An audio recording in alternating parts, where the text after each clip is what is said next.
Timing की बात करूँ तो सुबह के 2:53 हुए हैं। तो हमारा मेडिटेशन किया हुआ तो हो चुका है और अभी तक सूर्य देवता हमें कहीं नजर नहीं आ रहे।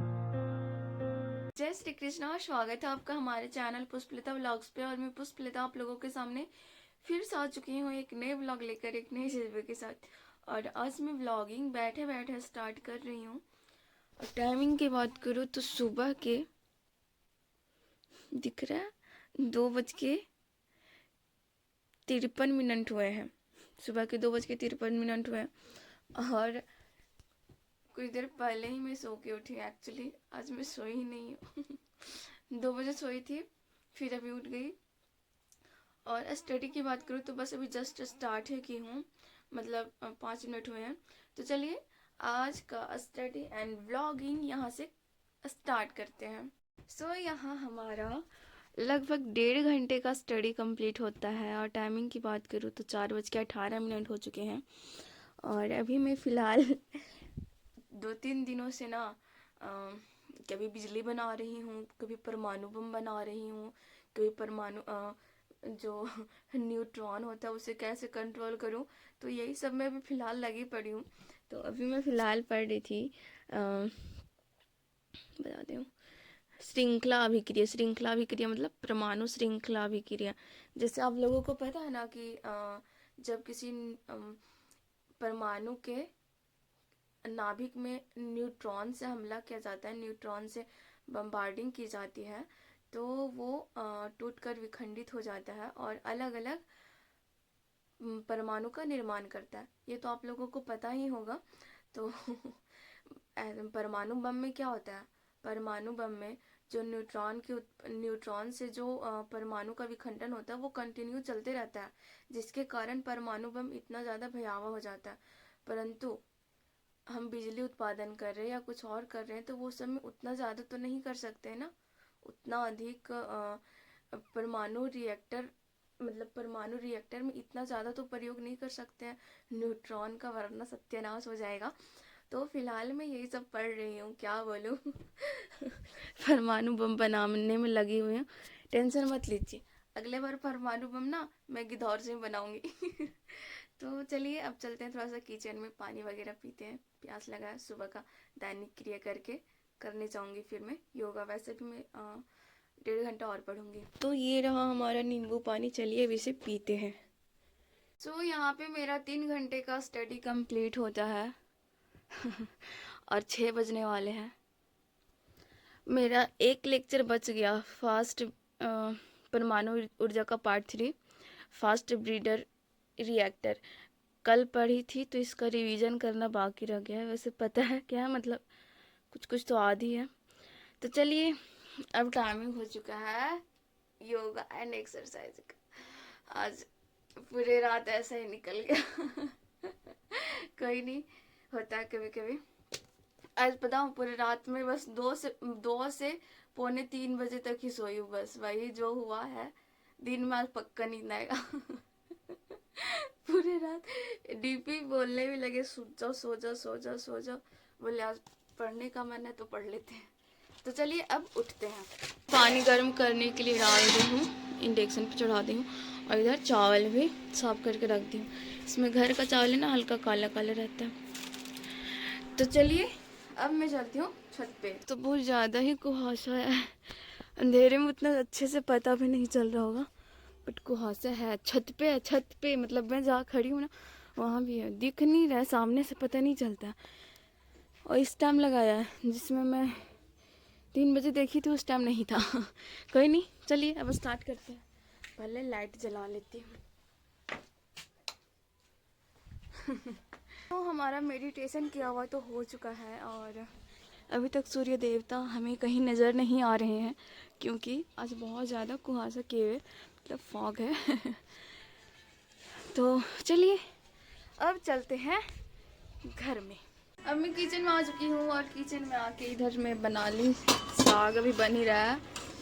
और इधर गर्म है आलू और साथ में आलू फूल गोभी मिक्स करके सब्जी चावल। और इधर बना ली हूँ रोटी भी 3 ही रोटी बनाई, लाइट का लाइट चला गया तो सोच चलो अब लाइट आएगा तो बाद में बना लूँगी। गुड़िया का टिफिन जितना तो फिलहाल हो गया, तो खाना बन जाएगा, मतलब आधा घंटा लगेगा अभी बनने में। तो चलिए तब तक अपना बाल वाल चेक कर लेते हैं, मतलब बाल झाड़ लेते हैं, बाल में तेल वगैरह लगा लेते हैं। तो हम लोग आ चुके हैं खाने के लिए, खाना बन चुका है, खाना बनाने के लिए नहीं। और खाने में है चावल, सब्जी, साग, चटनी और इधर दही।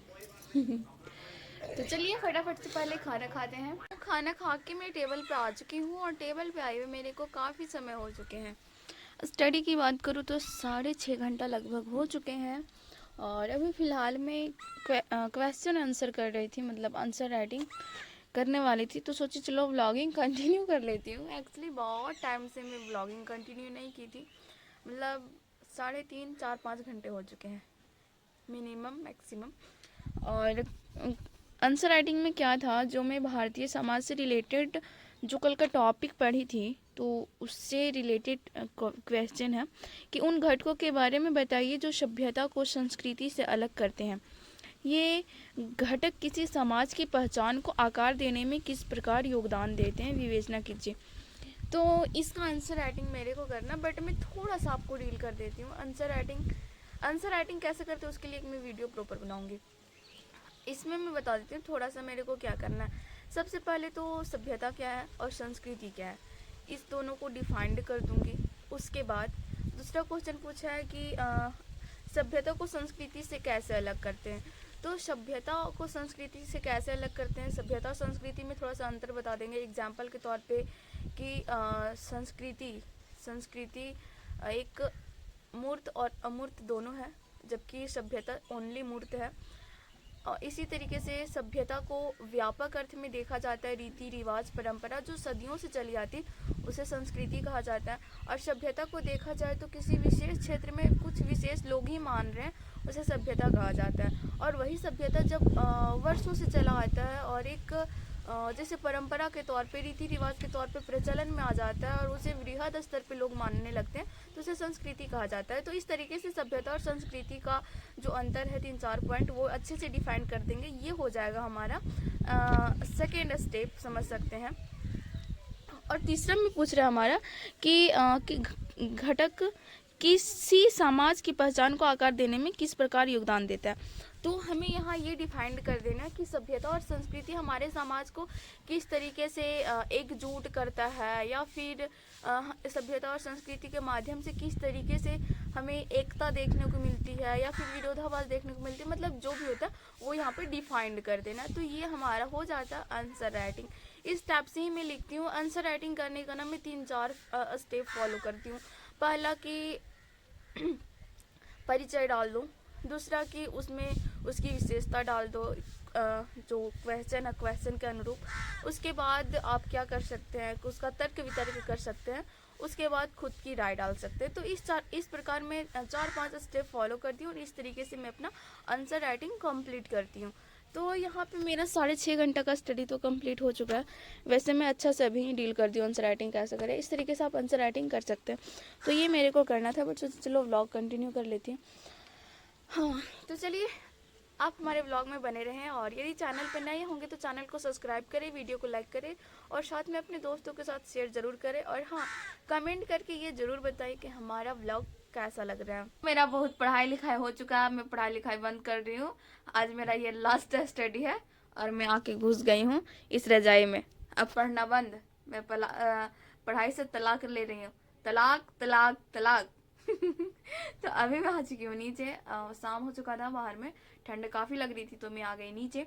सोचे चलो नीचे ही पढ़ लेती हूँ, क्योंकि वहाँ पे शीत जैसे होता है ना, कुहासा जैसे गिरना शीत जैसा, तो उस टाइप में फील हो रहा था। तो सोची जान बजे तो लाग पाई, बग्गी चला के पेट बसाई।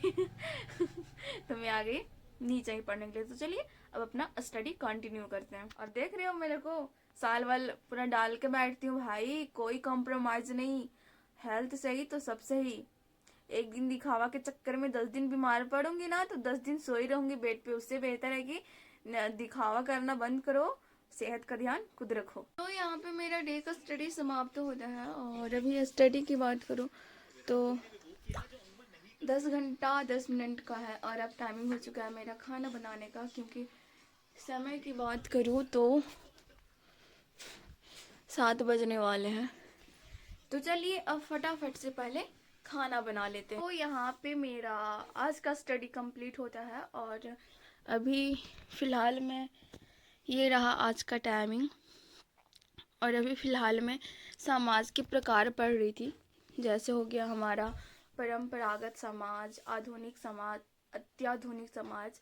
तो अगर हम बात करें भारत के परिप्रेक्ष्य में कि भारत का कौन सा समाज है, तो यदि हम ध्यान दें तो भारत में परंपरागत समाज भी है और आधुनिक समाज भी है।